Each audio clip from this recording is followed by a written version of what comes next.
नमस्कार दोस्तों, मैं अंकित कुमार स्वागत करता हूं आपके अपने YouTube चैनल कसुमी स्टडी पॉइंट में। आज की वीडियो में हम बात करने वाले हैं previous year staff nurse question paper की, जो कि 4 दिसंबर 2021 को कंडक्ट कराया गया था यूपीएनएचएम के द्वारा। तो हम आज की क्लास में लेकर के आए हैं प्रीवियस ईयर का क्वेश्चन पेपर। ये क्लास उस दृष्टि से भी काफी महत्वपूर्ण है क्योंकि कुछ स्टूडेंट ऐसे होंगे जो पहली बार एग्जाम दे रहे होंगे स्टाफ नर्स का, और उनके माइंड में ये हमेशा डाउट रहता है कि किस तरह के क्वेश्चन आएंगे, किस तरह से एग्जाम में क्वेश्चन पूछे जाते हैं और क्या लेटेस्ट पैटर्न चल रहा है एग्जाम का। तो उसी उद्देश्य से ये क्लास आपके लिए मैं लेकर के आया हूं। और ये 100 क्वेश्चन इस पेपर में थे, 100 क्वेश्चन का पेपर था ये। 100 क्वेश्चन का मतलब ये है, जैसे ही हम ये पूरी क्लास आपको कंप्लीट कराएंगे तो 100 क्वेश्चन के साथ साथ 300 से 400 क्वेश्चन आपके इस क्लास में कवर हो जाएंगे, जिससे आपका फायदा ये होगा, एक ही क्लास से एक तो आपको पता लग जाएगा कि किस तरह के एग्जाम में क्वेश्चन पूछे जा रहे हैं, और दूसरा ये आप 100 क्वेश्चन के साथ साथ 200 से 300 क्वेश्चन उसी के साथ साथ आप क्लियर करते चलेंगे, जिससे आपकी सिलेक्शन की संभावनाएं ज्यादा हो जाएंगी, जो कि काफी इंपॉर्टेंट है आपके लिए। तो मैं सभी स्टूडेंट से रिक्वेस्ट करूंगा क्लास को बिल्कुल भी मिस ना करें। एक भी क्वेश्चन इसमें ऐसा नहीं है जो कि एग्जाम की दृष्टि से महत्वपूर्ण ना हो, सभी क्वेश्चन महत्वपूर्ण है।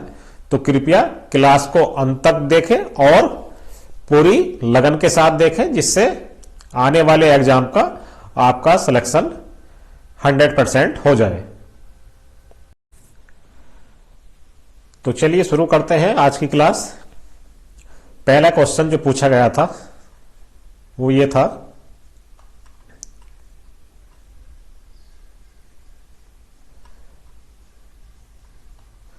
आपको स्क्रीन पे दिखाई भी दे रहा होगा,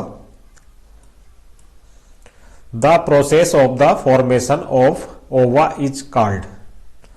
क्वेश्चन में पूछा गया है जो ओवा होता है, ओवम होता है, उसकी जो प्रोसेस होती है बनने की, उसको क्या बोलते हैं, वो इस क्वेश्चन में पूछा है। ऑप्शन ए दिया गया है स्पर्मेटोजेनेसिस, ऑप्शन बी दिया गया है ओजेनेसिस, ऑप्शन सी दिया गया है एजेनेसिस, और ऑप्शन डी दिया गया है ओगोनिया। तो जो स्पर्म बनने की प्रक्रिया होती है, प्रोसेस होता है फॉर्मेशन का ओवा का, उसको ओजेनेसिस कहा जाता है। तो यहां पर आपका राइट आंसर सी हो जाएगा।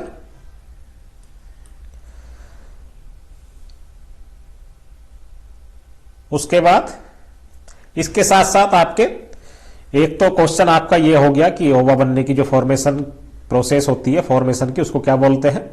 दूसरा क्वेश्चन आपको यहीं से आपका क्लियर हो जाएगा, स्पर्मेटोजेनेसिस किसे कहते हैं। Origin and development of sperm, sperm के बनने को और उसके विकसित होने को स्पर्मेटोजेनेसिस कहा जाता है। तो यहां से एक क्वेश्चन आपका ये हो गया। उसके बाद आता है एजेनेसिस। एजेनेसिस की अगर बात करें तो एजेनेसिस में ह्यूमन फिजियोलॉजी और failure of all part of an organ to develop during embryonic growth.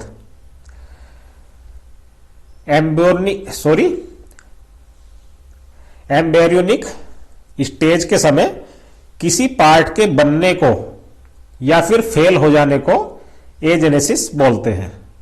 ये सामने आपको स्क्रीन दिखाई दे रही है, यहां पे ये एजेनेसिस का डायग्राम आपके सामने दिखाया गया है, जिसमें कि या तो पार्ट सही से बन नहीं पाता है, या फिर पूरी तरह से विकसित नहीं हो पाता है, या फिर किसी तरह की उसमें डिफॉर्मिटी देखने को मिलती है। ये क्या होता है, जेनेटिक होता है। तो इसको हम एजेनेसिस बोलते हैं। यहां से आपके 3 क्वेश्चन क्लियर हो गए। आगे बढ़ते हैं, अगला क्वेश्चन है,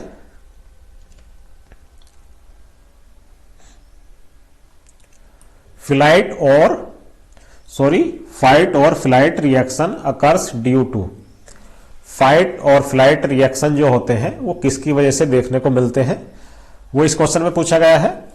ऑप्शन ए दिया गया है ग्लूकागोन, ऑप्शन बी दिया गया है थायराइड ग्लैंड, ऑप्शन सी दिया गया है एड्रिनल कॉर्टेक्स और ऑप्शन डी दिया गया है एड्रिनल मेडुला। तो जो फाइट और फ्लाइट रिएक्शन देखने को मिलते हैं वो मिलते हैं हमें एड्रिनल मेडुला की वजह से। तो यहां पर आपका राइट आंसर डी हो जाएगा, एड्रिनल मेडुला। आगे बढ़ते हैं, अगला प्रश्न है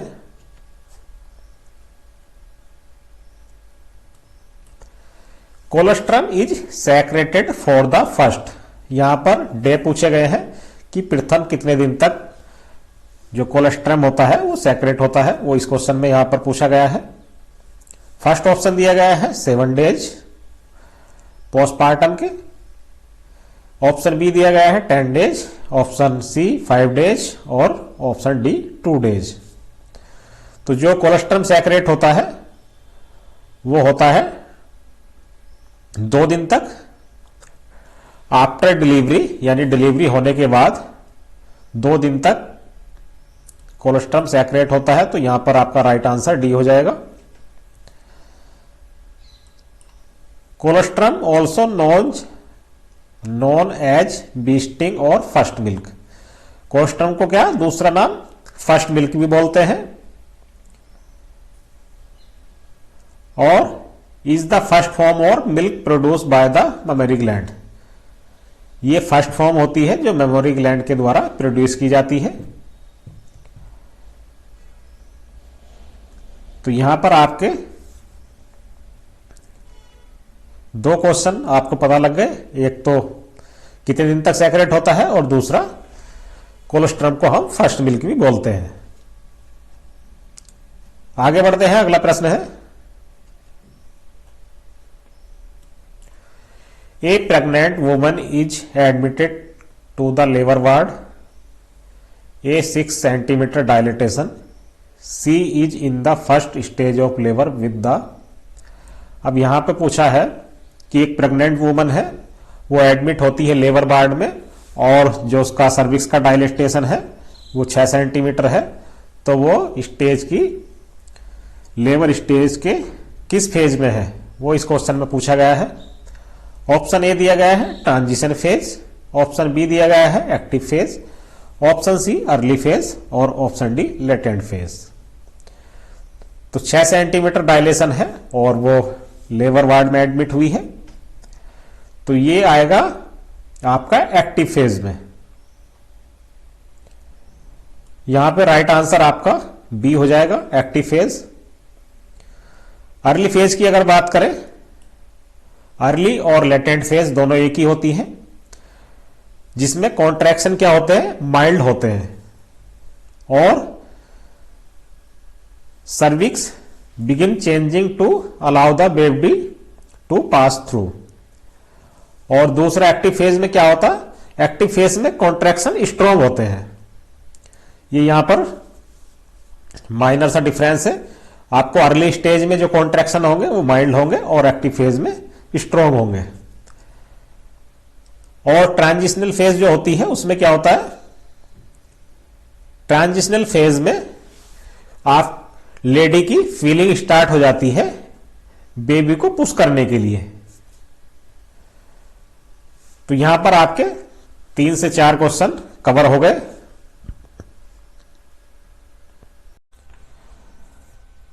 नेक्स्ट क्वेश्चन है the highest level of fundal height at 36 weeks of pregnancy is.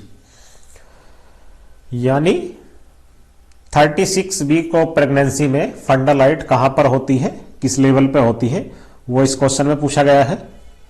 Option A दिया गया है at the level of umbilicus, option B दिया गया है at the level of xiphoid process और ऑप्शन सी दिया गया है बिलो द अम्बलाइकस और ऑप्शन डी दिया गया है बिलो द जिफॉइड प्रोसेस। तो यहां पर आपका राइट आंसर बी हो जाएगा, एट द लेवल ऑफ जिफर्ड process.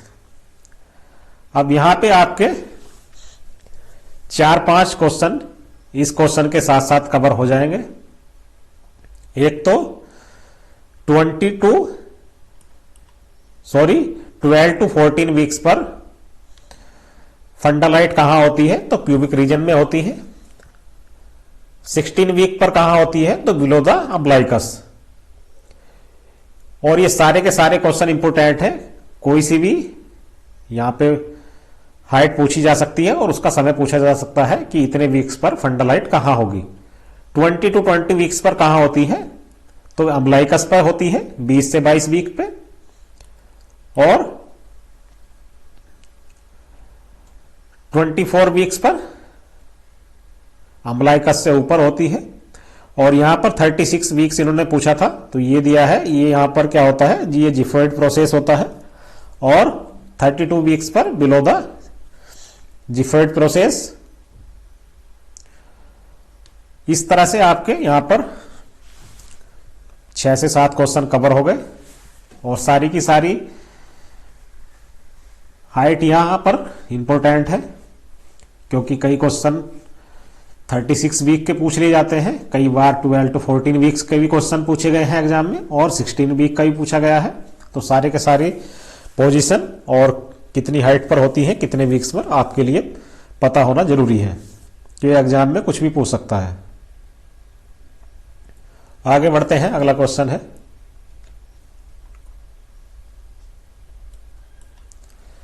Which of the following enzyme curdles milk in infant. कौन सा एंजाइम इन्फेंट में मिल्क को फाड़ देता है। कल्स का मतलब होता है दही बना देना है। ऑप्शन ए दिया गया है गैस्ट्रिक लाइपेज, ऑप्शन बी दिया गया है पेप्सिनोजन, ऑप्शन सी दिया गया है रेनिन, और ऑप्शन डी दिया गया है लाइसोजाइम्स।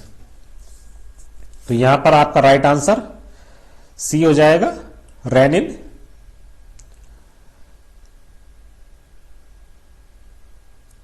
रेनिन की अगर बात करें, is an enzyme found in stomach of young children. ये कहां पाया जाता है, यंग चिल्ड्रन के स्टोमक में पाया जाता है। और फंक्शन क्या होता है रेनिन का, तो ये सोलेबल प्रोटीन को चेंज करता है इनसोलेबल प्रोटीन में। यहां पर आपके 2 से 3 क्वेश्चन हो गए। और रेनिन का दूसरा नाम भी कई एग्जाम में पूछा गया है, तो rennin is also known as chymosin. Rennin को काइमोसिन भी कहा जाता है।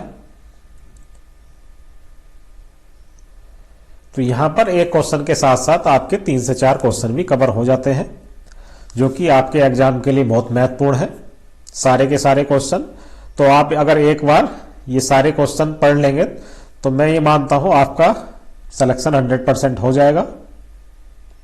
चलिए आगे बढ़ते हैं, अगला क्वेश्चन देख लेते हैं।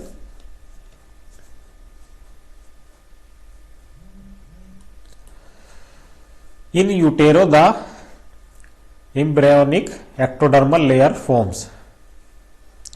यूटेरो में जो एम्ब्रियोनिक एक्टोलेयर होती है वो किसकी बनी होती है, वो इस क्वेश्चन में पूछा गया है। The circulatory system, option be the central nervous system, option see the respiratory system, और ऑप्शन डी दिया गया है द डाइजेस्टिव सिस्टम। तो जो एक्टोडर्मल लेयर होती है वो बनी होती है सेंट्रल नर्वस सिस्टम की। तो यहां पर आपका राइट आंसर बी हो जाएगा।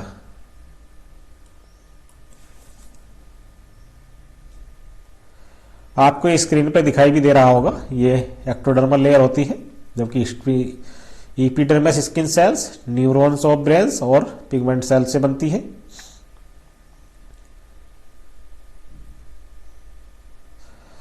चलिए आगे बढ़ते हैं, अगला क्वेश्चन देख लेते हैं।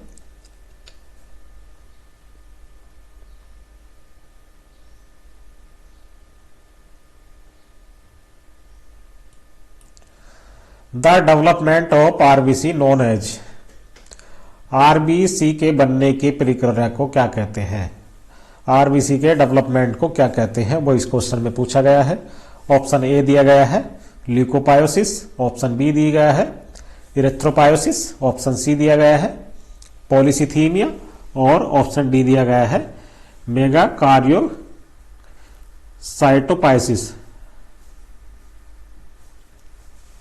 तो यहां पर आपका राइट आंसर बी हो जाएगा, इरिथ्रोपायोसिस।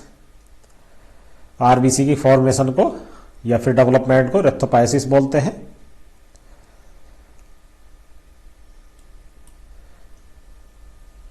ल्यूकोपाइसिस की अगर बात करें तो leucopoiesis is a form of हिमेटोपाइसिस।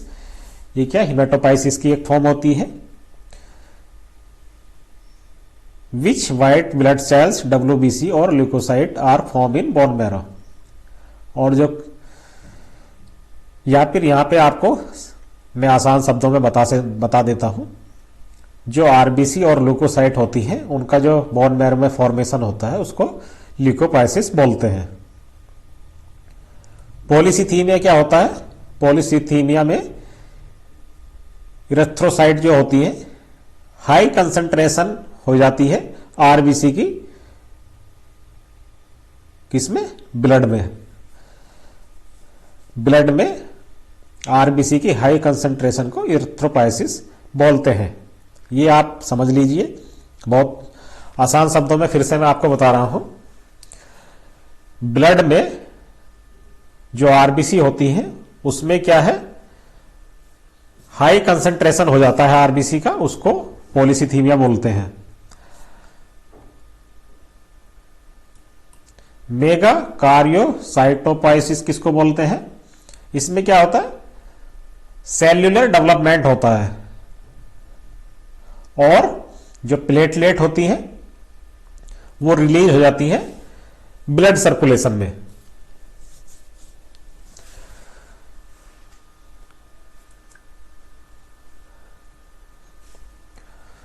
चलिए आगे बढ़ते हैं, अगला क्वेश्चन देखते हैं।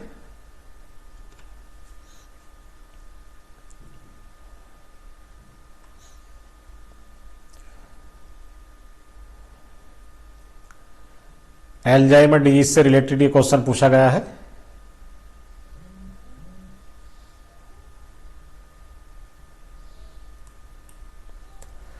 क्वेश्चन दिया गया है amyloid plaque and neurofibrillary tangles of the brain are characteristics feature of. जो एम्लोयड प्लग होते हैं और न्यूरोफिब्रिलरी टेंगल्स होते हैं वो ब्रेन के किस फीचर की विशेषता होती है, वो इस क्वेश्चन में पूछा है। ऑप्शन ए दिया गया है ए हेड इंजरी, ऑप्शन बी दिया गया है पार्किंसन डिजीज, ऑप्शन सी दिया गया है ब्राउन सिक्वायड सिंड्रोम, और ऑप्शन डी दिया गया है एल्जाइमर डिजीज। तो यहां पर आपका राइट आंसर डी हो जाएगा, एल्जाइमर डिजीज। एम्लोयड प्लग और न्यूरोफिब्रिलरी टेंगल्स जो देखने को मिलते हैं वो एल्जाइमर डिजीज में देखने को मिलते हैं। और सिम्टम की अगर बात करें तो कई बार सिम्टम भी पूछ लिए जाते हैं एल्जाइमर डिजीज के। तो कौन कौन से सिम्टम होते हैं? Confusion with time and location, difficulty completing familiar task, difficulty solving problem, misplacing items, memory loss देखने को मिलता है। ये क्वेश्चन बहुत बार पूछा गया है कि मेमोरी लॉस कहां देखने को मिलता है, तो ये अल्जाइमर डिजीज में देखने को मिलता है। ये बार बार रिपीट भी होता रहा है question. Withdraw from social activities, poor judgement देखने को मिलता है। Travel with image and space, unfounded emotion देखने को मिलते हैं। और डिफिकल्टी विद वर्ड्स, जो डिफिकल्टी होती है वर्ड्स की, या फिर वो बोलना कुछ चाहता है और सही से उन शब्दों को नहीं बोल पाता, ये सब अल्जाइमर डिजीज में देखने को मिलते हैं। तो यहां पर आपके 4 से 5 क्वेश्चन कवर हो गए। चलिए बढ़ते हैं, अगले क्वेश्चन की बात करते हैं। अगला क्वेश्चन है the BMI value according to the BMI classification of class obese. जो बॉडी मास इंडेक्स होता है उसके हिसाब से जो ओबीज पर्सन होते हैं वो बॉडी मास क्लासिफिकेशन में किस क्लास में आते हैं, वो इस क्वेश्चन में पूछा गया है। ऑप्शन ए दिया गया है 25 to 29.9, ऑप्शन बी दिया गया है 35 to 39.9, ऑप्शन सी दिया गया है 32, 34.5 और ऑप्शन डी दिया गया है मोर देन 40। तो यहां पर जो ओबीज लोग होते हैं वो आते हैं 32, 34.5। तो यहां पर राइट आंसर आपका सी हो जाएगा। अगर बीएमआई इंडेक्स के हिसाब से, बॉडी मास इंडेक्स के हिसाब से अगर वेट कैटेगरी की अगर बात की जाए तो अगर 18.5 से कम है तो वो अंडरवेट में आएगा, और अगर उसका वेट 18.5 से 24.9 है तो हेल्दी वेट में आएगा, और अगर 25.2 29.9 से अगर वेट अधिक है या फिर 25 से 29.9 के बीच में वेट है तो वो ओवरवेट में आएगा, और अगर वेट 30 to 34.9 है तो ये ओबीज में आएगा, और 35 to 39 के बीच अगर वेट है तो ये सीवियरली ओबीज में आएगा, और अगर मोर देन 40 है, 40 या उससे अधिक है तो ये मॉर्बिडिटली ओबीज में आएगा। तो यहां से आपके 6 क्वेश्चन इस क्वेश्चन के साथ साथ आपके कंप्लीट हो गए। यहां पे आपको पता लग गया कि अंडर वेट वाले किस कैटेगरी में आएंगे, हेल्दी वेट वाले किस कैटेगरी में आएंगे, ओवर वेट वाले किस कैटेगरी में आएंगे, और ओबीज किस कैटेगरी में आएंगे, और सीवियरली ओबीज किस कैटेगरी में आएंगे, और मॉर्बिडिटली ओबीज किस कैटेगरी में आएंगे। तो यहां पर एक क्वेश्चन के साथ साथ आपके 5 से 6 क्वेश्चन और भी कंप्लीट हो गए। ये क्लास और भी है लेकिन मैं कोशिश करूंगा, क्योंकि अगर इसी एक ही क्लास में हम पूरे 100 के 100 क्वेश्चन कराएंगे तो 300 से 400 क्वेश्चन हमारी एक क्लास में है, तो वो क्लास काफी ज्यादा लंबी हो जाएगी, आप भी नहीं दे पाएंगे एक समय में उसको। तो मैं सोच रहा हूं कि 10 क्वेश्चन या फिर 20 क्वेश्चन मैं आपके लिए लेकर के आऊं, और 10 क्वेश्चन का मतलब ये है कि हमारी क्लास में 10 क्वेश्चन के साथ साथ 3 से 4 क्वेश्चन भी उसके साथ सॉल्व हो जाते हैं। तो यानी जो हमारी क्लास बैठती है वो 40 से 50 क्वेश्चन एक क्लास में आपके कवर हो जाएंगे। तो आज की क्लास को हम और ज्यादा ना बड़ा करते हुए केवल 10 क्वेश्चन तक ही रखते हैं। आगे के क्वेश्चन अगली क्लास में लेकर के आएंगे, और क्लास को बिल्कुल भी मिस ना करें। ये क्लास आपके लिए बहुत ही महत्वपूर्ण रहने वाली है, उस दृष्टिकोण से भी कि लेटेस्ट पैटर्न क्या है एग्जाम का, किस तरह के क्वेश्चन पूछे जा रहे हैं, और जो नए स्टूडेंट हैं उनको भी पता लग जाएगा कि किस तरह के क्वेश्चन एग्जाम में पूछे जाते हैं। और सभी स्टूडेंट से मेरी रिक्वेस्ट है कि क्लास को ज्यादा से ज्यादा शेयर करें, जिससे अधिक लोगों तक ये क्लास पहुंच सके और वो इस क्लास के अपनी तैयारी को और अच्छे कर सके इस क्लास को देख करके। और क्लास को अगर आपको लगता है कि ये क्लास थोड़ी भी आपके लिए हेल्पफुल है तो कृपया लाइक करना ना भूलें। जय हिंद, जय भारत।